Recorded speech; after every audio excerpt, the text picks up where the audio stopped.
Hey, it's Damon. I just want to warn you that this episode has descriptions of domestic violence. If you or someone you know is experiencing domestic violence, please call the National Domestic Violence Hotline at 800-799-7233. Again, 800-799-7233.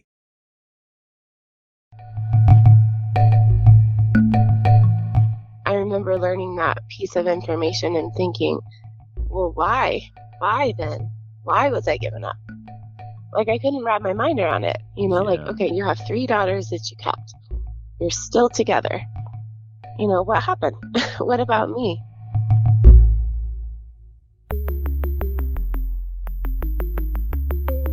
Who am I? Who am I? Who am I?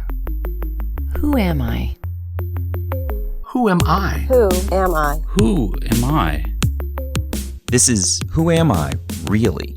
A podcast about adoptees that have located and connected with their biological family members.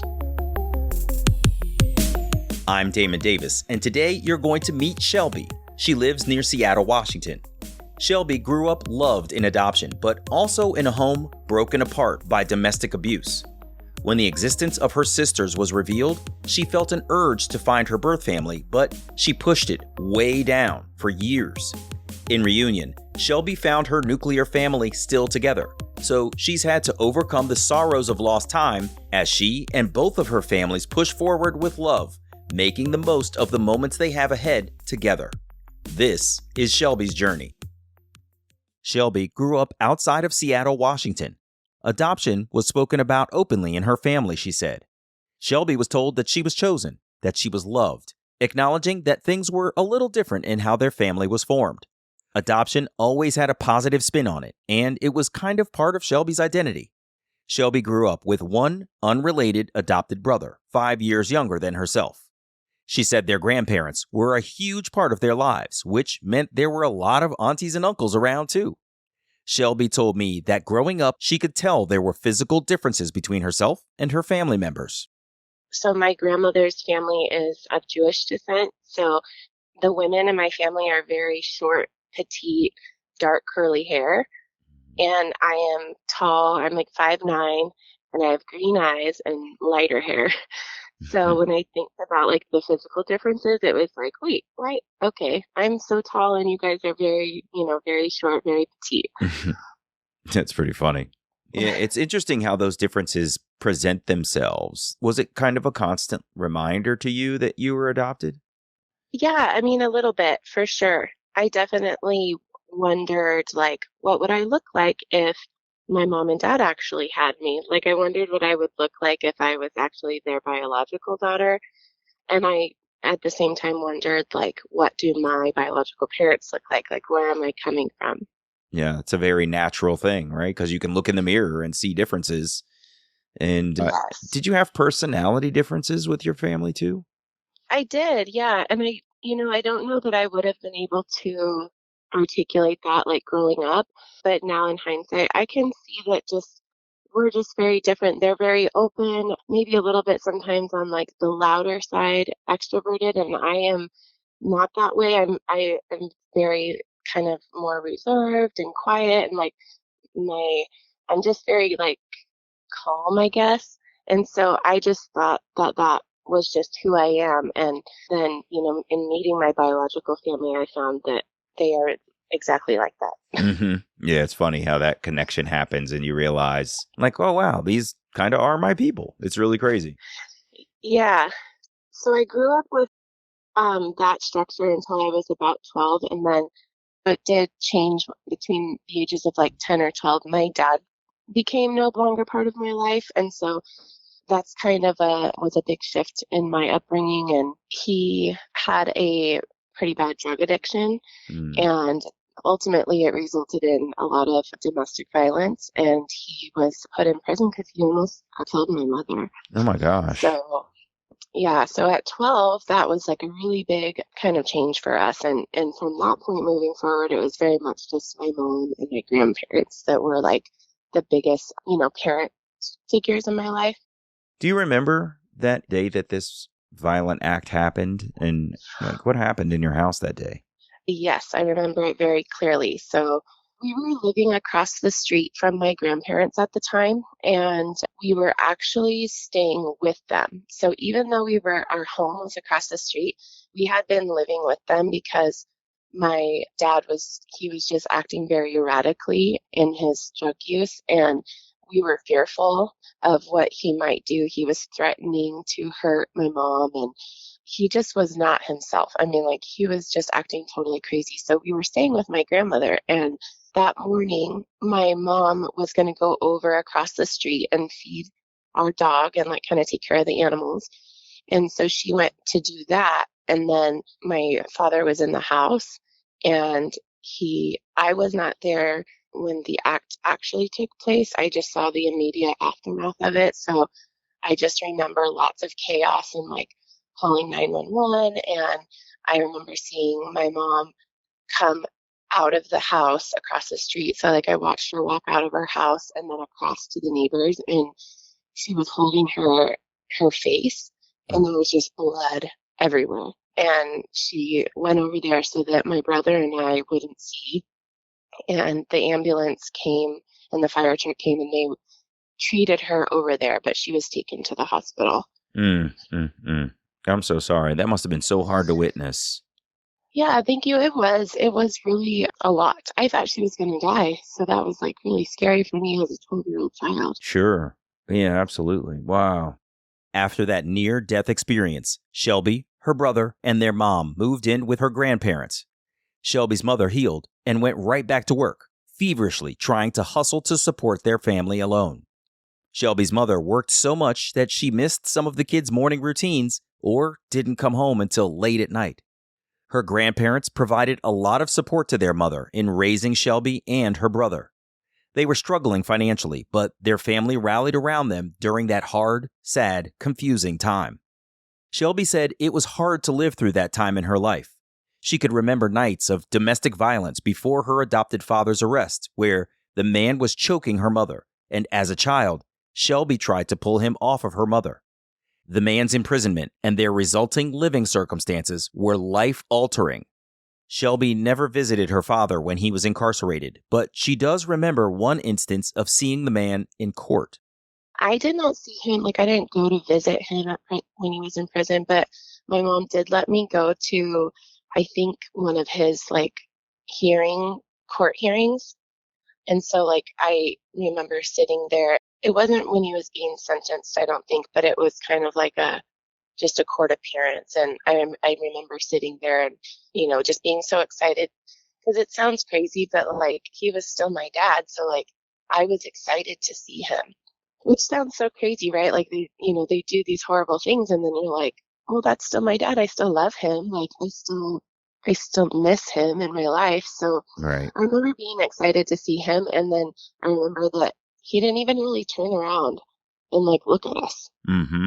Yeah, it doesn't sound crazy at all, because through the eyes of a 12-year-old whose dad has been taken away, of course, you would want to see your dad. It doesn't matter sort of where he is. You are 12 and that's your dad. And for him to be there one minute and gone the next is really tough.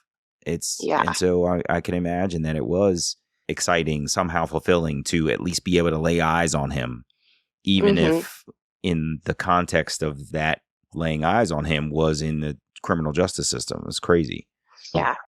In her community, Shelby didn't know anyone else who was adopted, which she remembers feeling weird about, being the only one.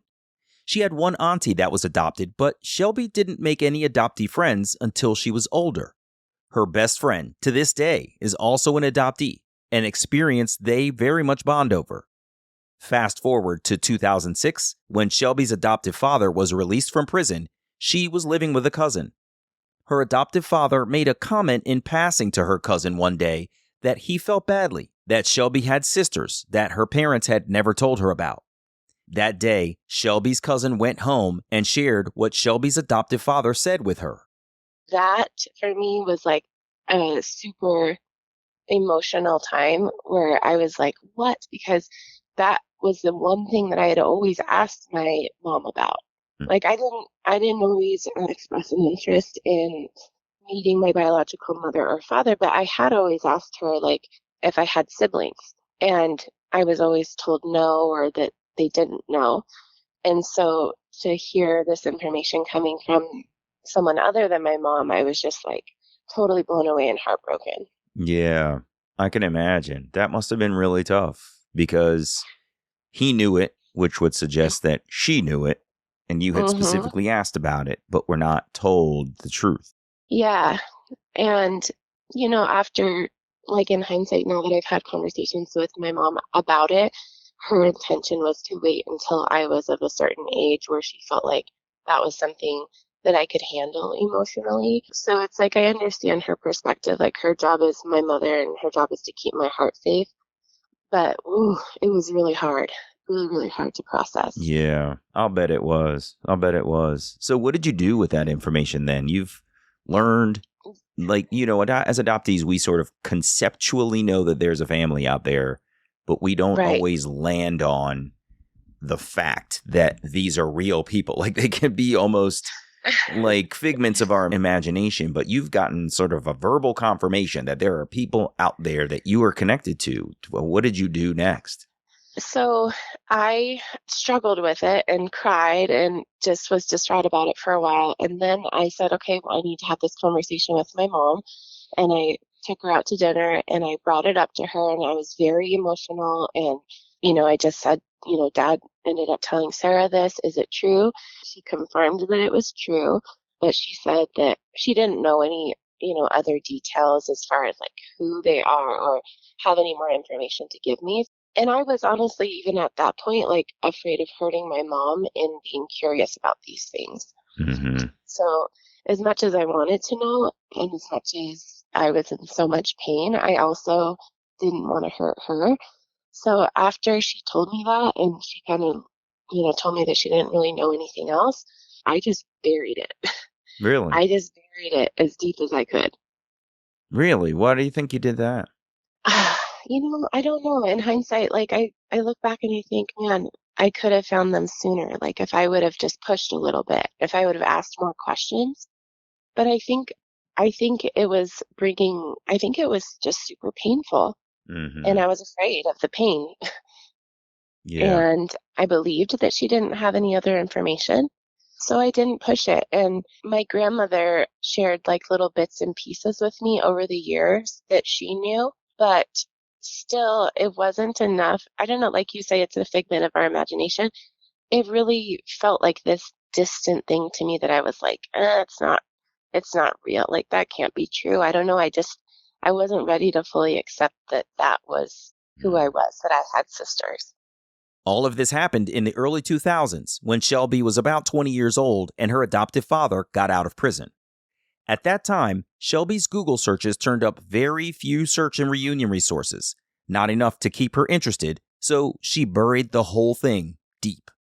It wasn't until Shelby was married and pregnant in her 30s that her husband got her a 23andMe genetic test. Shelby only wanted to know about her genetic heritage. She wanted to see where she comes from on the world map to be able to give her daughter answers she never had when she was growing up. A few years after doing her 23andMe test, and after a second child was born, Shelby learned that with the click of a button, users could learn more about who they were genetically related to. It was a huge turning point for Shelby. I just remember so clearly, like the day my daughter was born, it was hands down like the most incredible life experience I think I'll probably ever have. And it was springtime. I just can picture it so clearly. Like I just remember holding her and thinking, how could somebody go through this amazing, incredible experience and then leave the hospital without their child? And that was a big shift for me. And I just kind of remember thinking, like, I need to know more because if my biological mom, she did leave without me. So I thought to myself, well, there had to have been some kind of extreme circumstances going on to lead her to that decision. Because as a new mom myself, I'm just thinking there's absolutely no way I could do that. Yeah. Wow. So my daughter was born in 2005, and then I had my son in 2015, and then I had my son in 2017. And so really at that point was when I internally started to like question and become a lot more curious. And then COVID happened and all the extra time to like sit around and think. And so I said, you know what? I was just sitting on my back patio one day and I just decided I need some answers. And so I pushed the button that says connect to DNA relatives, and it connects you to like tons of people. But I did have two close matches, which was somebody going by JT, who it said she was a possible aunt. And then I had an uncle that I connected to. Mm-hmm. So I sent them a brief message just saying, here's my name. I was born April 28th of 1985. Do you happen to know anything about my birth parents? It says you could be an aunt or it says you could be an uncle to me. And so I sent that message and then waited on pins and needles for a response. And I didn't get a response right away. It was several weeks later. And then finally, the person, JT, wrote me back and said, hi, I'd like to help. And she said, have you reached out to anybody who you suspect to be your biological mother? And I was like thinking instantly, like, oh my gosh, she knows something. Like, oh my gosh, this is happening. And I was so excited. And I said, no, this is like my first time ever reaching out. I said, I just connected with you and an uncle. And I said his name. And so then I didn't hear anything for a long time. I don't know, maybe a month. And so I kind of thought in my head, maybe like there were some behind the scenes investigations going on in the family. Like, I don't know, was I a secret? Did nobody know about this? Or I just figured they were kind of connecting some dots and trying to figure out how to move forward. Mm-hmm. And then I got a message a month later from one of my sisters.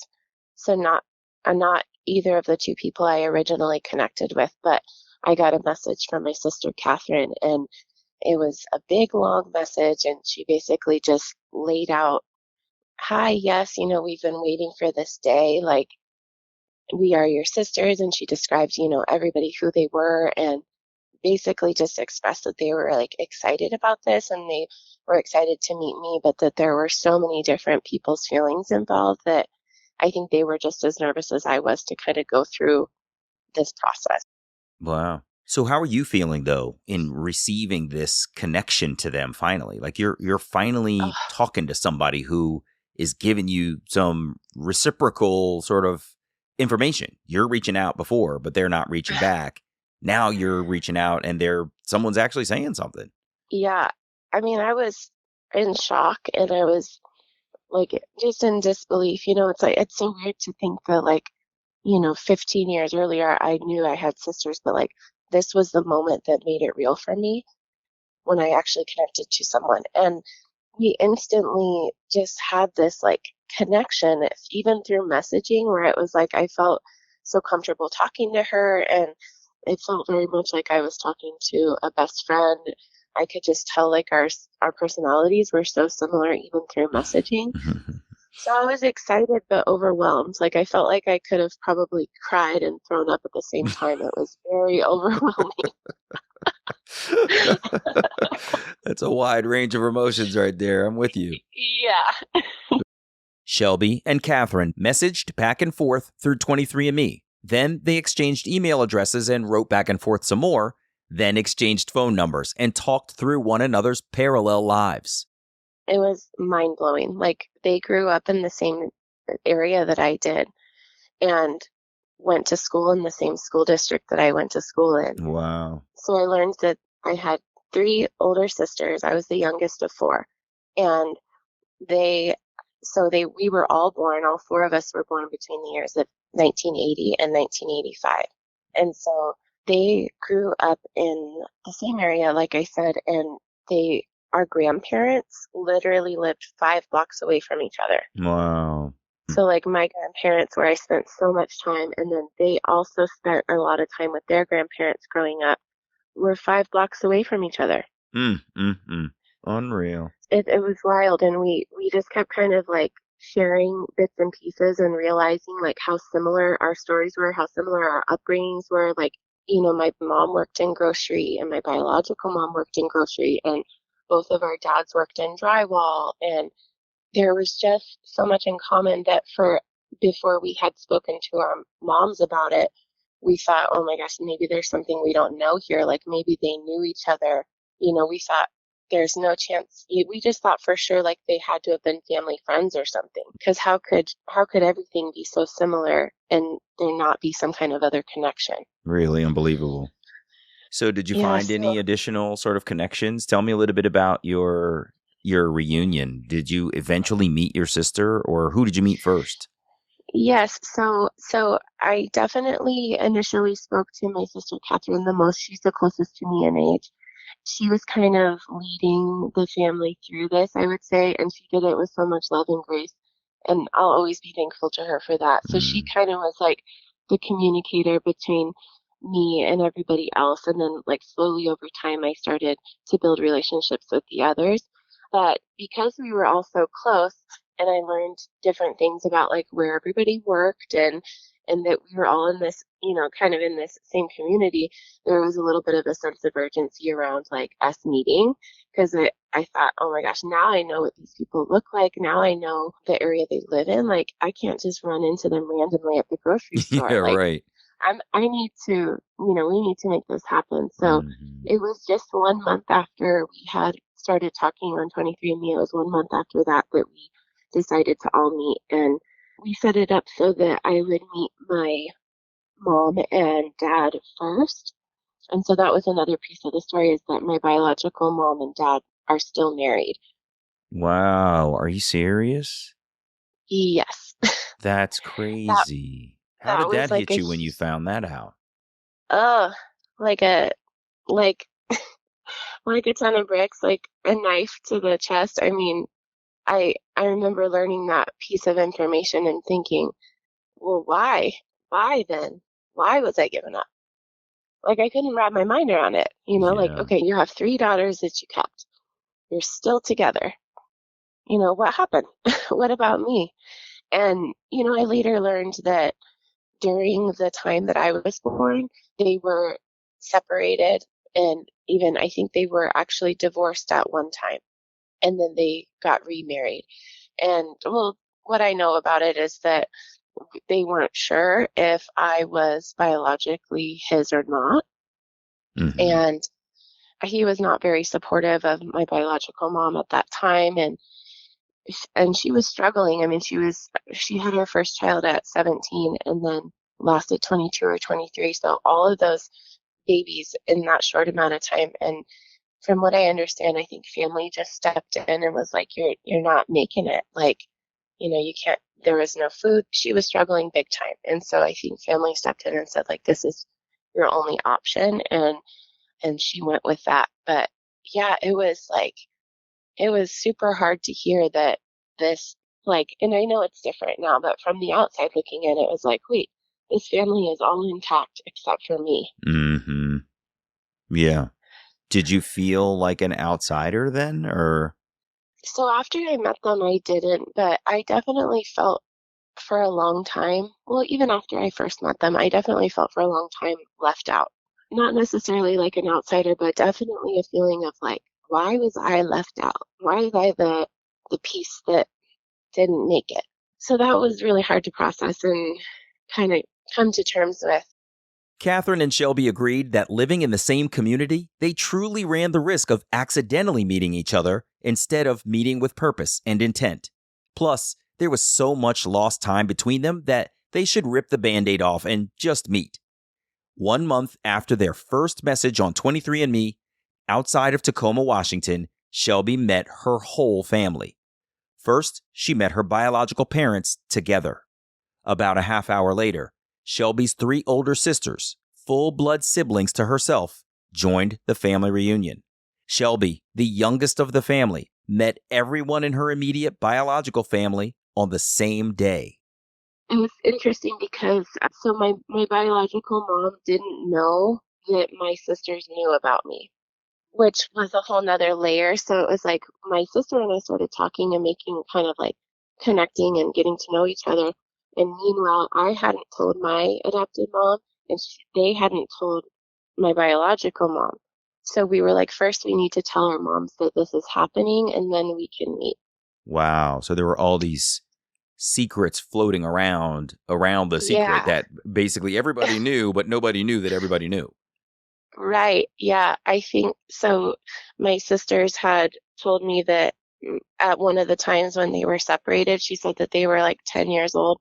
Their dad had taken them to a park and kind of said, the reason that your mom's been so depressed and sad lately is because she gave a child up for adoption.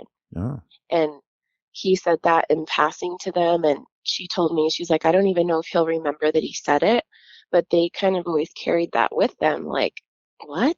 Like they always were like, well, okay. And that they never brought it to my mom, their biological mom, because they were afraid of hurting her. So they just never brought it up. Wow. Yeah, that must have So been they really had tough for always them. wondered, and I had always wondered, but yeah, neither one of us ever like really got the answers until this, this meeting. And so my sister Catherine told my biological mom and dad, like, hey, you had a baby all this time ago, and she found us, and she's wonderful, and we're meeting her, and we're getting to know her, and also that I was biologically both my dad and mom's, because I think there was question at that time that maybe I wasn't. Back then, but 23andMe confirmed it for you because you were directly Yes. related to your sister. Yeah. Okay.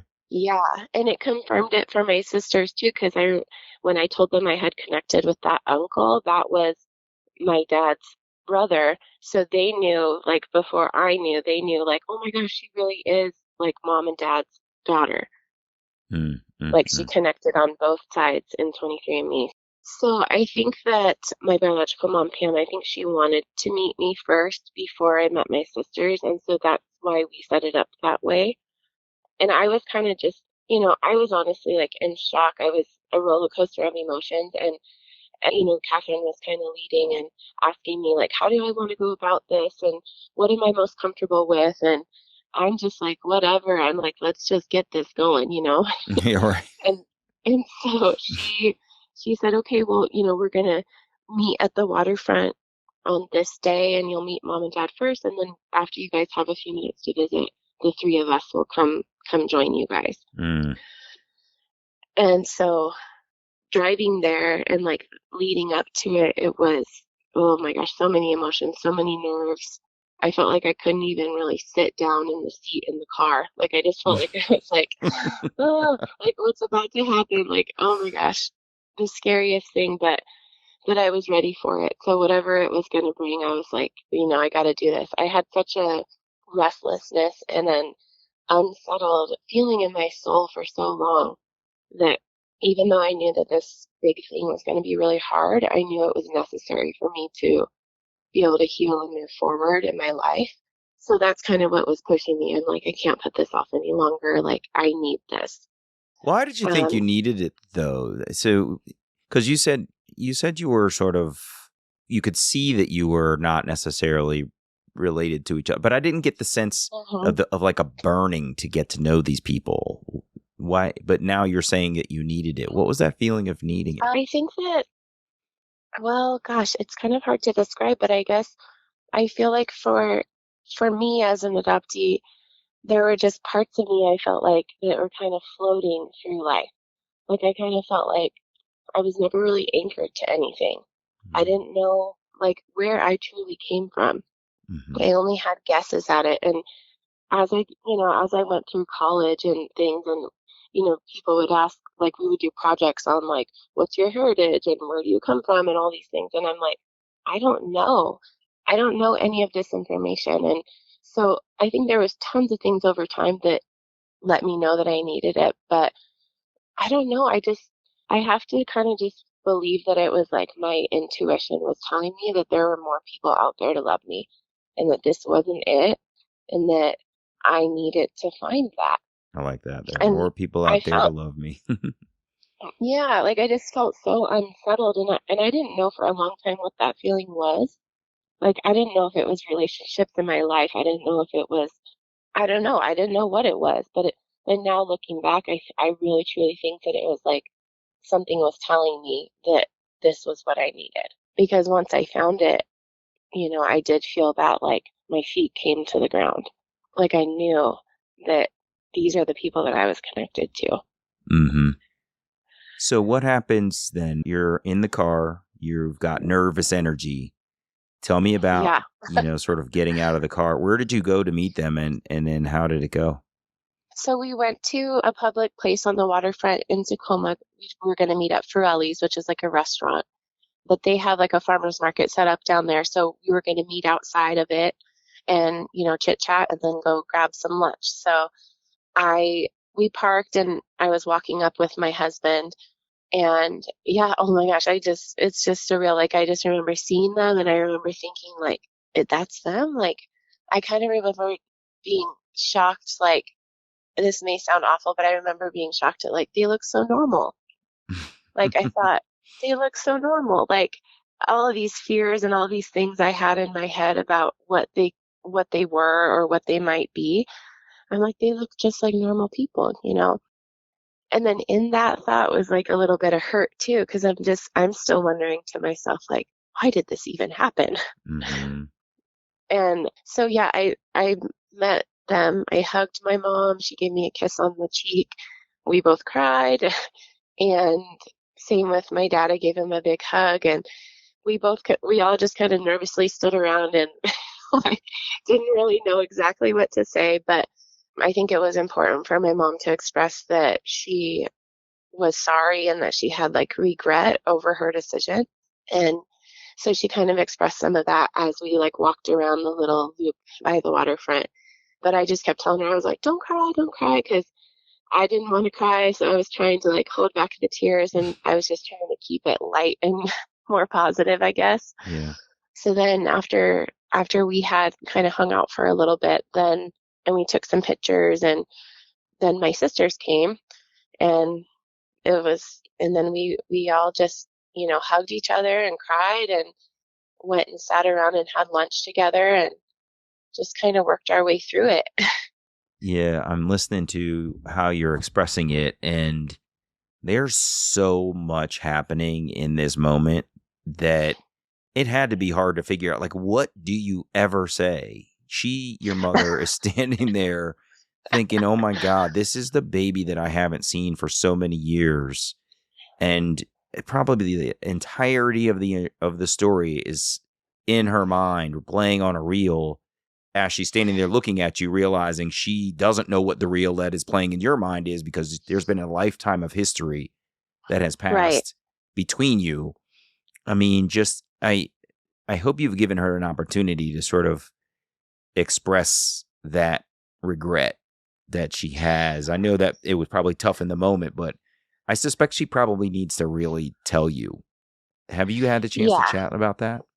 Yeah, we have. So, I mean, so many emotions in that one day and that one moment, but we definitely have talked since, and she's even to this day, I mean, like just recently, about a month ago, we text and talk all the time, and she just tells me, I think about you all the time, and she tells me all the time how much regret she has over her decision, and she says to me that she can't imagine what headspace she was in when she made that decision. I think she kind of thinks, and from her perspective, like it was a blur. Like she was so overwhelmed, had 3 babies, another one on the way, family stepped in. I kind of get the impression that maybe she didn't have a lot of control over the situation, that she was kind of being like pushed into it. And she has expressed, that she she thought she was doing what was best for me, but she didn't consider what that would do to like the daughter, her other daughters, and like us missing out on that relationship together. Mm-hmm. How about your So dad, your biological father? What has his expression of this whole thing been? he's been very like teary, very emotional every time I see him or every time we all get together. But he's not so big with the words. So I guess I haven't really had that, like, we haven't really spoken about necessarily the adoption. It's been more of like, I love you, I'm glad you're here now, but we haven't had like those deeper conversations like I have had with my biological mom. Yeah. And that's okay. I like to remind people that men of that generation that he comes from are Mm-hmm. not really taught, or nor was it accepted for you to be all emotional about stuff, right? Like Right. that was a man up sort of generation, Right. Pick yourself up, squash your emotions, and let's press forward and be a man. And that was kind of the definition. So for you to even say that he's teary-eyed about it, that's a massive expression of his emotions over the thing. And I would encourage you to focus on that, because that is him really sort of showing like this hurt me deeply too, even though he might not know how to say it. Mm-hmm. Yeah, and I kind of feel like I understand and get that. Like, I think everybody has their capacity to like open up and share and like, be vulnerable. And even though he hasn't said those words to me, like I know that the feelings are there. I can just feel it in the spaces that we share together. And I think it's just, it's hard for me, but it's hard for it. This whole thing has been really hard for everybody. And so I've tried to really allow everybody to kind of go through it and process it as they need to. This whole reunion experience happened for Shelby and her family in 2021. Reunions between adoptive children and their full-blood families aren't as common, but they're very emotional from what I've heard from other guests like Shelby. I was really curious to know how she was doing in the aftermath of a reunion with a nuclear family who has lived together for years without her. She said she and her sisters formed a very strong bond very quickly, and they talk to one another almost every day. They've honestly really helped me to process this whole thing and helped pull me through. And they've been just so incredibly supportive. Like there's never been a moment where they like judged or questioned my character or, I don't know, just like there was never a moment where I felt like they didn't want me to be a part of their life. I was welcomed with open arms. And I think that that is a big part of, how I'm able to get through things because it is so hard to process. But I'm just still riding the waves of emotions. I'll be fine, most days, and generally speaking, I am. And it's been good for me to have that connection and to feel like I have answers now. But yeah, some days out of nowhere, I'll just be so emotional and like it'll just kind of sneak up on me. So Yeah. I am just like I said, just kind of riding the waves, reaching out to them and to my biological mom too when I'm having those tough days and just knowing that they understand and that they're kind of having those feelings too. It's been really nice to have that support. Mm-hmm. And also like for me I'm a mom and I have like a 5 and a 7-year-old. Mm-hmm. So that has been another tricky part of me processing this is that I don't have the time, especially initially when it first happened. Like I didn't have the time to just sit around and cry and kind of really get those emotions out and work through it because I had to still show up for my kids every day. Yeah. So there's still lots of tears. There were lots of tears, but I think I'm processing it slower over time because I put, my job as a mom first. Yeah, I hear you. What I think I hear you saying is my wife always uses the expression, one foot in front of the other, right? She's going through Yes. something right now. And I ask her, how you doing? You okay? And she says, yeah, I'm all right. One foot in front of the other. And that's what it sounds like you're saying is like life has to go on for a variety of reasons. And you, Right. the mom, the caregiver, the sort of coordinator have to keep pressing on. But I would imagine there are times when you're driving in the car by yourself and you stop and think about it and it just floods over you, right? Absolutely. Yeah. The car is where most of my tears come out because those are the only small moments that I'm alone. And then I will say like the day, so we met on a Sunday and then I went to work Monday and, things as usual, doing the mom life thing. And then Monday night I got home from work and they had given me a photo album kind of that told their story basically. And I hadn't looked in it and I started to open it and go through the pictures. And that moment was when it really hit me hard.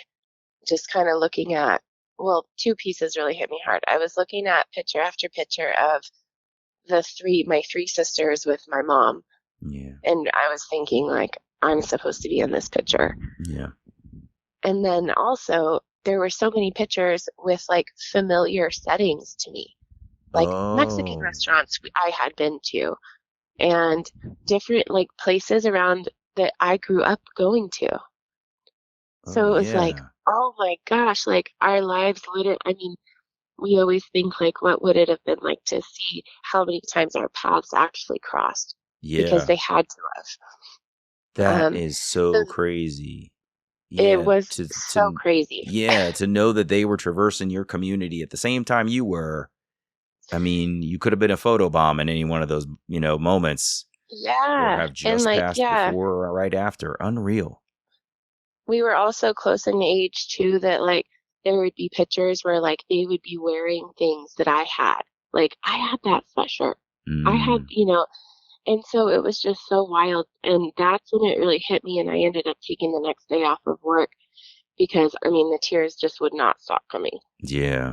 And oh my gosh. That was my big, like, I was hyperventilating kind of a crying. And that was when a lot of it came out. And then the rest has just slowly come out over time. I mean, I don't think there's a single time that I've gotten together with my sisters and my mom that we haven't cried. That's just going to be part of this process, I think. I think that's right. There's, on the occasion that I get to tell my full story, I still tear up. And I met my biological mother, years and years and years ago. And so, you're only 2 years out from your reunion with a family that in theory you could have stayed in and been a nuclear part of. And to be going through all of this is really tough to reflect on what could have been. But, it sounds like if nothing else, the love you're getting is kind of also helping you to get through. Is that right?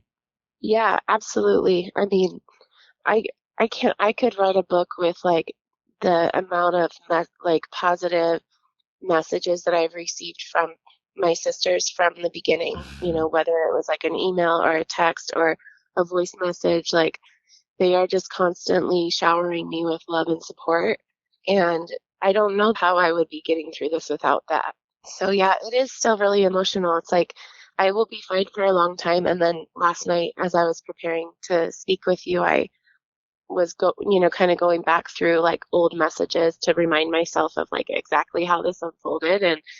And I cried again because I'm just like, oh my gosh, it just brings it all back up again. That's exactly right. It's going to be a long time, Shelby, before you can tell this story, think about the whole situation, and it doesn't bring you to tears. I mean, it's just, it's not like this was an episode in your life. This is the story of your life, right? Yeah, this wasn't a moment in time. This is the culmination of all of the moments that have led up to right now. So yeah, it's going to be emotional for a long time. There's been a couple different phases so far, already, where it's like the excitement, right, of initially meeting and how exciting that is and emotional. But then afterwards, I remember feeling so heartbroken and sad about all the time that we had lost, that I had this feeling of, okay, we're going to make up for lost time. Like, let's schedule this, let's go camping, like, let's do all these things. And, we always say, like, we like to have something on the calendar because we like to have something to look forward to so that we know we're going to see each other soon. Yeah. But then, the dust settles a little bit and you realize, like, we're all moms and we all have our own lives too.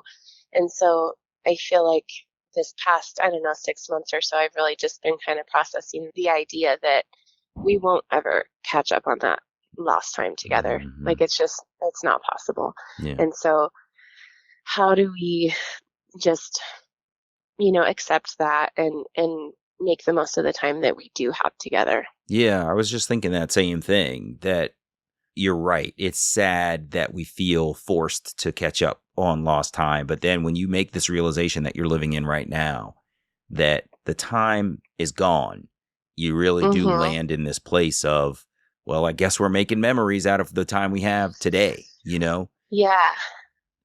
May I ask you, how has your adoptive mom been in this reunion with your biological family? She's been wonderful. So, I made it out in my head to be this thing where she was going to be heartbroken and upset. And I think honestly that if I had been a lot younger, she may have been. But when I told her, I was in tears and I just said, I've reached out and now, I've gotten some information back and we're going to meet. And I thought she would be distraught about it, but she wasn't. She cried a little bit, but she was mostly just super excited for me to have this piece that I felt like I was missing. That's awesome. Yeah, she's been really, really wonderful. And, even her and Pam have met. My biological mom and my adoptive mom have met, and they did like a birthday party for me last year where they were both there. And I mean, they get along really well. They only live like maybe 5 blocks away from each other. If you can Wow. believe that. That's crazy, really? Oh my God. Yeah, it's insane. Unreal.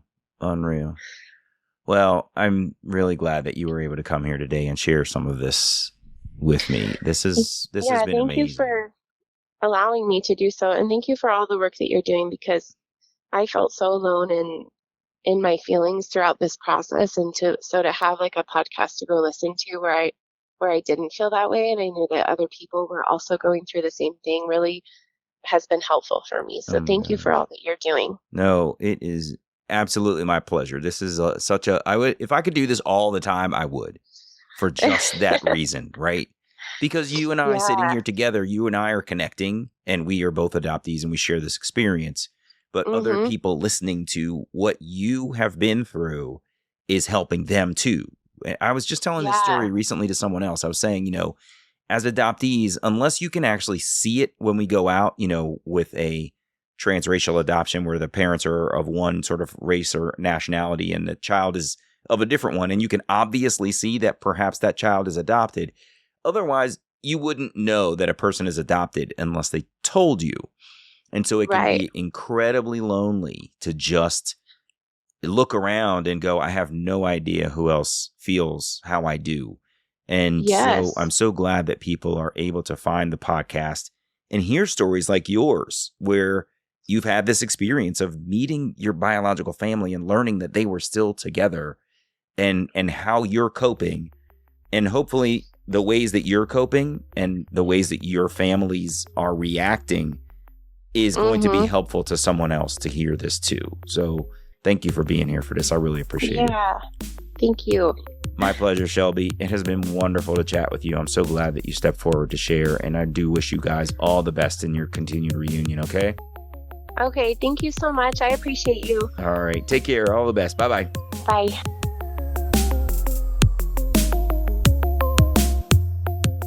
Hey, it's me.